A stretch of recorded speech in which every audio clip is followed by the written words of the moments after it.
Hello दोस्तों, आप लोग कैसे दोस्तों? आशा करते हैं आप लोग काफ़ी अच्छे होंगे और मन लगाकर अपना पढ़ाई कर रहे हैं दोस्तों।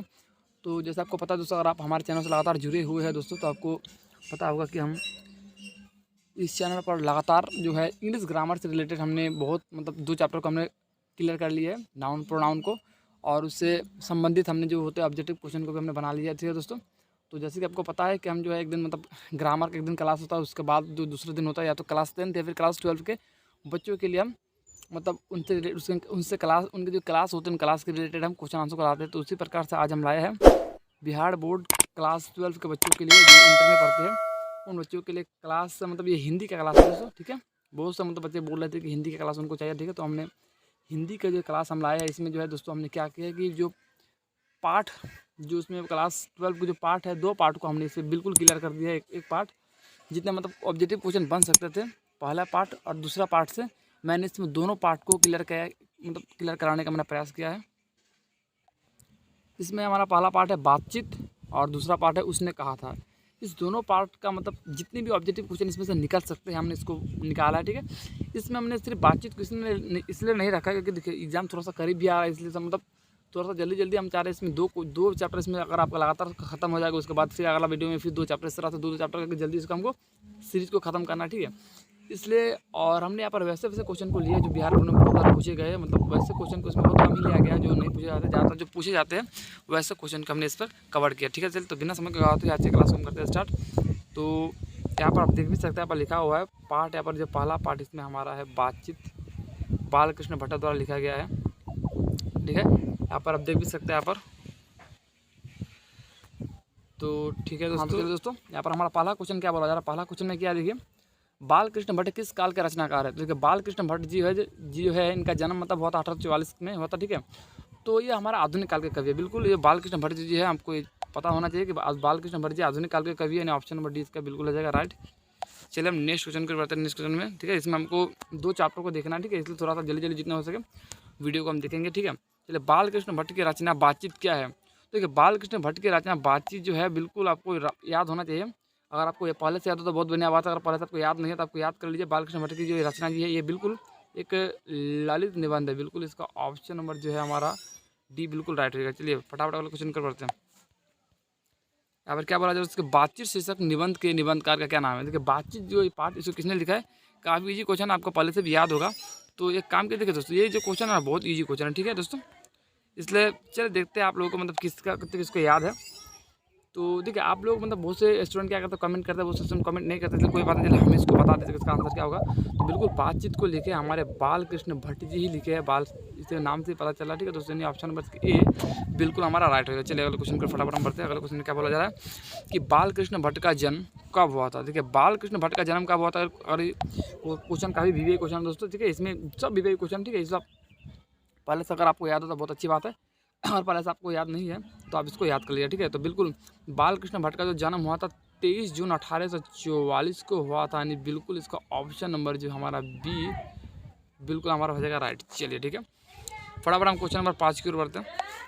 क्वेश्चन नंबर 5 में क्या बोला जा रहा है कि बालकृष्ण भट्ट का निधन कब हुआ था। बालकृष्ण भट्ट का निधन, तो बिल्कुल यहाँ पर बालकृष्ण भट्ट का जो निधन हुआ था ये को याद रखना चाहिए। ठीक है, तो इसका बिल्कुल राइट आंसर हो जाएगा हमारा, इसका राइट आंसर बिल्कुल यहाँ पर 20 जुलाई 1914 को जो बालकृष्ण भट्ट जी का हमारा मृत्यु हुआ था। ठीक है, इन ऑप्शन नंबर जिसका है सी हो जाएगा बिल्कुल राइट। चलिए अगले क्वेश्चन को बढ़ते हैं। यहाँ पर क्वेश्चन नंबर क्या बोला जाए दोस्तों, क्वेश्चन नंबर 6। ठीक है, थोड़ा सा यहाँ पर कोई बात नहीं। देखिए हाँ, बालकृष्ण भट्ट का निवास स्थान कहाँ था। बालकृष्ण भट्ट का निवास स्थान कहाँ था। देखिए बालकृष्ण भट्ट जो थे, बालकृष्ण भट्ट आपको याद होना चाहिए कि बालकृष्ण भट्ट जी इलाहाबाद उत्तर प्रदेश के रहने वाले थे ना। ऑप्शन नंबर इसका जो है बिल्कुल डी बिल्कुल हमारा राइट हो जाएगा। ठीक है, चलिए फटाफट अगले क्वेश्चन को पढ़ते। चलिए बालकृष्ण भट्ट ने मोटा मोटी कुल कितने निबंध लिखे थे। बालकृष्ण भट्ट ने, आपको पता होना चाहिए बालकृष्ण भट्ट ने लगभग 1000 यहाँ पर निबंध या जो इन्होंने लिखे थे ना। ऑप्शन नंबर ए जो इसका बिल्कुल हो जाएगा हमारा राइट। चलिए फटाफट क्वेश्चन नंबर 8 की ओर बढ़ते हैं। बालकृष्ण के प्रहसन का नाम बताए। तो बिल्कुल बालकृष्ण भट्ट के प्रहसन का नाम आपको याद रखना है। जो बालकृष्ण भट्ट के प्रहसन है बिल्कुल यहाँ पर हमारा ये जो ऑप्शन नंबर बी ये तीनों है, बिल्कुल ये तीनों इसका नाम ही ये तीनों बिल्कुल। चलिए फटाफट क्वेश्चन नंबर हम बढ़ते हैं 9 की ओर। कौन सा उपन्यास बालकृष्ण भट्ट से बालकृष्ण भट्ट ने नहीं लिखा था। ठीक है। तो यहाँ पर जो है रहस्य कथा, नूतन ब्रह्मचारी, 100 अजान 1 सुजान, ये तो बालकृष्ण भट्ट द्वारा लिखा हुआ है, हमको पता है। ठीक है। उसके बाद गुप्त बैरी, रसातल यात्रा, उचित दक्षिणा, ये भी बालकृष्ण भट्ट द्वारा लिखा हुआ है। हमारी घड़ी, सद्भाव का अभाव, ये सब बालकृष्ण भट्ट द्वारा लिखा हुआ है। लेकिन यहाँ पर ऑप्शन नंबर जो हमारा बी है, अजात शत्रु, ये हमारा है बालकृष्ण भट्ट द्वारा नहीं लिखा गया है, इसलिए बिल्कुल इसका ऑप्शन नंबर बी हो जाएगा राइट आंसर। चलिए फटाफट क्वेश्चन नंबर हम 10 की ओर बढ़ते हैं। खाली जगह को भरे, क्या बताया खाली जगह को भरे। देखिए इसमें जितने हम क्वेश्चन को कराएंगे ना, ज़्यादातर आपको सब क्वेश्चन के आंसर बता देंगे, आप सिर्फ इसको याद कर लीजिए। ठीक है, बिल्कुल उतना ही आप इसमें काम कीजिए, आपका सिर्फ याद करना है। अगर आपको याद नहीं है तो खाली जगह को भरे, अनेक प्रकार की शक्तियाँ जो वरदान के भांति ईश्वर ने मनुष्य को दी है, उनमें एक क्या है, स्पर्श शक्ति, श्रवण शक्ति या फिर वाक शक्ति। बिल्कुल, तो हम वाक शक्ति की बातचीत कर रहे थे, वाक शक्ति होना चाहिए। बिल्कुल ऑप्शन नंबर हमारा सी, ऑप्शन नंबर जो हमारा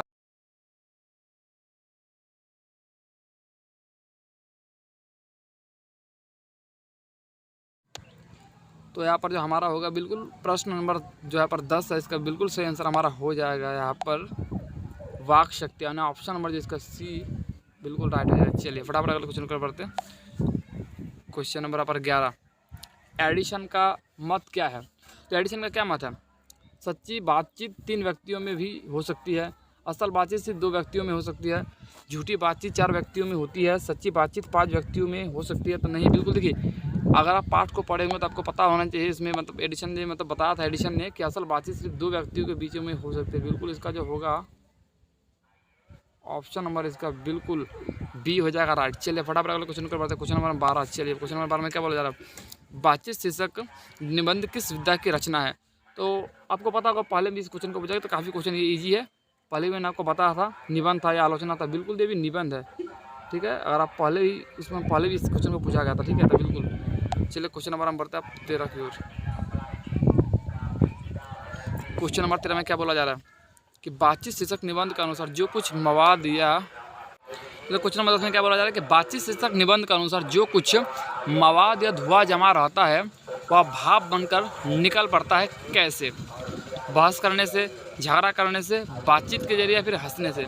देखो तो बातचीत शीर्षक के अनुसार जो है बातचीत में जो बातचीत पर ज़्यादा जोर दिया गया है, वैसे भी जो भी मतलब अंदर में मतलब जो भी मवाद या धुआं मतलब बनकर अंदर रहता है उसको मतलब बातचीत के जरिए उसको निकाल सकते हैं। ऑप्शन नंबर जो सी बिल्कुल हमारा हो जाएगा राइट। ठीक है, बातचीत के जरिए। चलिए क्वेश्चन नंबर हम बढ़ते हैं 14 की ओर। बालकृष्ण भट्ट प्रारंभ में किस विषय का अध्ययन किए। तो बालकृष्ण भट्ट जो है ये प्रारंभ में जो है इन्होंने, आपको पता होना चाहिए बालकृष्ण भट्ट प्रारंभ में संस्कृत का अध्ययन किए थे ना। ऑप्शन नंबर इसका जो बिल्कुल बी हो जाएगा बिल्कुल राइट। तो चलिए दोस्तों देखिए, तो यहाँ पर दोस्तों हमारा यहाँ पर ख़त्म होता है हमारा पहला पार्ट। देखिए दोस्तों इसमें 14 ही ऐसे VBA क्वेश्चन थे जो बहुत बार ज़्यादातर पूछे गए थे, इसी वही क्वेश्चन हमने लिए थे। चाहते तो इसमें और भी निकल सकते थे, लेकिन जो VBA ज़्यादातर चांसेस रखने वाले क्वेश्चन है मैंने उसी को इसमें क्लियर करा। ठीक है, अब चलिए यहाँ पर आपके सामने स्क्रीन पर आपको दिख रहा होगा यहाँ पर जो हमने दूसरा पार्ट भी हमारे यहाँ पर शुरू हो चुका है। ठीक है, यहाँ पर दूसरा पार्ट उसने कहा था जिसके लेखक है चंद्रधर शर्मा गुलेरी। ठीक है, इनके इस चैप्टर से भी मतलब जितने क्वेश्चन आंसर निकल सकते थे, मतलब जो VBA ज़्यादातर जितने क्वेश्चन निकल सकते थे, इसको भी हमने यहाँ पर कवर किया। तो ठीक है, तो चलिए बिना समय को गवाते हुए इस चैप्टर को भी हम मतलब इस चैप्टर के क्वेश्चन आंसर को भी हम सॉल्व करने का करते हैं प्रयास। चलिए जिसमें हमारा पहला क्वेश्चन क्या बोला जा रहा है, पहला क्वेश्चन उसने कहा था कहानी के नायक कौन है। देखो तो उसने कहा था कहानी का नायक आपको पता होना चाहिए। अगर आपने चैप्टर को पढ़ा होगा तो आपको पता होगा, अगर आप चैप्टर को नहीं पढ़े तो ऑब्जेक्टिव को सिर्फ आप रट लीजिए, आपके लिए बहुत होगा। ठीक है, तो उसने कहा था कहानी का नायक बिल्कुल आपको पता होना चाहिए लहना सिंह है। बिल्कुल ऑप्शन नंबर इसका जो ए हमारा बिल्कुल राइट हो जाएगा। ठीक है, चलिए क्वेश्चन फटाफट क्वेश्चन नंबर हम बढ़ते 2 की ओर। उसने कहा था किस प्रकार की कहानी है। तो ये क्वेश्चन आप देख सकते हैं, आपको समझ दिख रहा होगा कितने बार इस क्वेश्चन को पूछा भी गया। ठीक है, देखिए तो उसने कहा था ये किस प्रकार की कहानी है, ये चरित्र प्रधान कहानी है, कर्म प्रधान कहानी है, धर्म प्रधान कहानी है या फिर वात्सल्य प्रधान। तो बिल्कुल उसने कहा था ये जो हमारा बिल्कुल ये हमारा कर्म प्रधान कहानी होना चाहिए। बिल्कुल ऑप्शन नंबर जो इसका बी, ऑप्शन नंबर दोस्तों इसका बी होगा बिल्कुल राइट हो जाएगा। ठीक है दोस्तों, ऑप्शन नंबर बी इसका बिल्कुल राइट, कर्म प्रधान होगा। ठीक है दोस्तों, कर्म प्रधान होनी चाहिए। ठीक है, चलिए क्वेश्चन नंबर बढ़ते 3 की ओर। उसने कहा था कहानी में किस शहर का चित्रण है। तो बिल्कुल देखिए, अगर आप पाठ को पढ़ेगा तो पढ़ा होगा, नहीं पढ़ा तो फिर भी मैंने आपको बार बार बोला, अगर आप पाठ पढ़े हैं तो आपके लिए काफ़ी, इसलिए मतलब आप पाठ को भी पढ़ा कीजिए घर पर। ठीक है दोस्तों, तो बिल्कुल उसने कहा था कहानी में जो है दोस्तों अमृतसर का चित्रण है। बिल्कुल जो ऑप्शन नंबर सी आपके पास है, बिल्कुल ये राइट हो जाएगा। ठीक है, ऑप्शन नंबर सी अमृतसर का चित्रण है। बिल्कुल चलिए क्वेश्चन नंबर 4, जर्मन पलटन को किसने मार गिराया। तो जर्मन पलटन को किसने मार गिराया था, आपको पता है कि नहीं है। चलिए अगर आपको पता तो अच्छी बात है, नहीं पता तो याद कर लीजिए। तो देखिए जर्मन पल्लन को मतलब जो थे लहाना सिंह ने मार कर गिराया था ना। ऑप्शन नंबर जो इसका हमारा बी बिल्कुल हो जाएगा राइट। ठीक है, चलिए क्वेश्चन नंबर हम बढ़ते 5। उसने कहा था किस वर्ष की रचना है। ठीक है, तो उसने कहा था इसको जो है दोस्तों 1915 में इसको प्रकाशित किया गया था। बिल्कुल ऑप्शन नंबर ए जो है इसका बिल्कुल हो जाएगा हमारा राइट। चलिए फटाफट क्वेश्चन नंबर 6 के बोलते हैं। इसमें ये क्वेश्चन थोड़ा सा मतलब धुंधला लग रहा है, कोई बात नहीं। देखिए फिर भी चंद्रधर शर्मा गुलेरी का जन्म कब हुआ था। तो देखिए क्वेश्चन को आप याद करते जाइए। तो चंद्रधर शर्मा गुलेरी का जो दोस्तों बिल्कुल इनका जन्म हुआ था 7 जुलाई 1883 को। ऑप्शन नंबर इसका जो ए है हमारा बिल्कुल हमारा हो जाएगा राइट। ठीक है, चलिए क्वेश्चन नंबर बढ़ते हैं हम 7 की ओर। ठीक है, क्वेश्चन नंबर 7 में क्या बोला था, चंद्रधर शर्मा गुलेरी का निधन कब हुआ था। तो बिल्कुल चंद्रधर शर्मा गुलेरी का निधन हुआ था, आपको याद होना चाहिए 12 सितंबर 1922 ईस्वी को हुआ था ना। ऑप्शन नंबर इसका जो है बिल्कुल बी हमारा हो जाएगा राइट। चलिए क्वेश्चन नंबर हम 8 की ओर बढ़ते हैं चैप्टर का। चंद्रधर शर्मा गुलेरी का जन्म कहाँ हुआ था। देखो चंद्रधर शर्मा गुलेरी जो थे दोस्तों, ये आपको इसको भी याद रखना, काफ़ी विवेक क्वेश्चन है। तो इनका जन्म हुआ था जयपुर राजस्थान में। ठीक है दोस्तों, इसका ऑप्शन नंबर जो है सी हमारा बिल्कुल राइट हो जाएगा। ठीक है, चलिए फटाफट क्वेश्चन नंबर हम बढ़ते हैं 9 की ओर हमारा। चंद्रधर शर्मा गुलेरी का मूल निवास स्थान कहाँ था। बिल्कुल देखिए चंद्रधर शर्मा गुलेरी का मूल निवास नाम था, इसका नाम से पता चलता है गुलेरी है तो गुलेर बिल्कुल, यानी ये कहाँ के थे, यानी बिल्कुल हमारा ये नाम से इनका पता चल रहा है कि गुलेर कांगड़ा हिमाचल प्रदेश के रहने वाले थे, इनका मूल निवास थे। ठीक है, बिल्कुल गुलेर कांगड़ा हिमाचल प्रदेश की। इनका ऑप्शन नंबर डी जो है बिल्कुल राइट है। चलिए फटाफट क्वेश्चन नंबर बढ़ता है 10 की ओर। क्वेश्चन नंबर 10 में क्या बोला जा रहा है कि गुलेरी जी के प्रमुख कहानियों का नाम बताएं। देखिए तो गुलेरी जी का प्रमुख कहानी सुखमय जीवन भी हो जाएगा, बुद्ध का कांटा भी हो जाएगा, उसने कहा था भी हो जाएगा, उपयुक्त 3 बिल्कुल इसका जो है ऑप्शन नंबर हमारा डी बिल्कुल हो जाएगा राइट, ये बिल्कुल। चलिए फटाफट क्वेश्चन नंबर हम बढ़ते हैं 11 की ओर। क्वेश्चन नंबर 11 में क्या बोला जा रहा है अब हम देखते हैं। ठीक है, क्वेश्चन नंबर 11 में क्या बोला है कि गुलेरी जी के प्रमुख निबंधों का नाम बताएं। तो गुलेरी जी के प्रमुख निबंध बिल्कुल यहाँ पर कछुआ धर्म, डिंगल, संस्कृत की टिपरारी। ठीक है, उसके बाद मारेसी सिंह कुंडाव, पुरानी हिंदी, देवानाम प्रिय, यानी बिल्कुल ये सभी उपयुक्त सभी यहाँ पर लिखा हुआ है, उपयुक्त सभी हो जाए। ठीक है, ऐसे भी दोस्तों आपको पता होना चाहिए। अगर आप ऑब्जेक्टिव का अगर आप आपको एक ट्रिक की बात बताएं तो देखिए दोस्तों ऐसे मतलब 95% आप चांस रखिए जिसमें मतलब ज़्यादातर लिखा रहता है कि उपयुक्त सभी, तो उसका आंसर वही होता है उपयुक्त सभी। ठीक है, इसलिए 95% आपकी गारंटी रखिए। अगर आपसे कोई क्वेश्चन आंसर नहीं बन रहा है, आप तुक्का लगाना चाहते हैं कि इसका आंसर क्या होगा, तो दोस्तों उसके लिए एक ट्रिक है। अगर जिसमें ज़्यादा लिखा रहता है कि उपयुक्त सभी, उसमें 95% चांस होता है कि उसका आंसर वही होता है उपयुक्त सभी वाला ही। ठीक है, इसलिए बिल्कुल इसका जो होना चाहिए हमारा ऑप्शन नंबर डी उपयुक्त सभी होगा इसका भी। चलिए फटाफट, चलिए इसमें भी तो ट्रिक काम करेगा। चलिए बहुत बढ़िया। चलिए उसने कहा था कहानी की क्या विशेषता है। देखिए उसने कहा था कहानी क्या है, दिव्य प्रेम की कहानी है तो था ही। इसमें आपको पढ़े होंगे इसमें कहानी, यानी 12 साल के एक लड़का लहाना सिंह और वो मतलब 8 साल की एक लड़की जो बाद में मतलब सूबेदारनी हजारा सिंह की पत्नी के रूप में मतलब लहाना सिंह से मिलती है। और आप पाठ पढ़े होंगे तो पता होगा, चलिए नहीं पढ़े तो यहाँ पर आप थोड़ा सा इसको सुन लीजिए। देखिए दिव्य प्रेम की कहानी तो थी ही, वो उसमें युद्ध की भी कहानी था, प्रेम पर बलिदान की भी वो कहानी था। बिल्कुल इसको तीनों जो इसमें राइट बोला गया है इसमें बिल्कुल, तो इसका भी उपयुक्त सभी होना चाहिए हमारा ऑप्शन नंबर जो डी इसका बिल्कुल हो जाएगा हमारा राइट। चलिए क्वेश्चन नंबर 13, किस पार्ट में यहाँ युक्ति आई है कि मृत्यु के कुछ समय पहले स्मृति बिल्कुल साफ हो जाती है। क्वेश्चन दोस्तों बहुत विवेक क्वेश्चन है। ठीक है, इस क्वेश्चन को अगर आप अभी याद कर लेते तो आपके लिए काफ़ी मतलब इंपॉर्टेंट है। देखिए जिसमें से ज़्यादातर क्वेश्चन भी इंपॉर्टेंट है, नहीं क्वेश्चन बहुत ही इंपॉर्टेंट है। ठीक है दोस्तों, ये क्वेश्चन में तो बहुत बार पूछा भी गया है। ठीक है, हालांकि इसमें हमने डेट को नहीं लिखा था, कोई बात नहीं, फिर भी देखिए तो ये कहानी है दोस्तों बिल्कुल।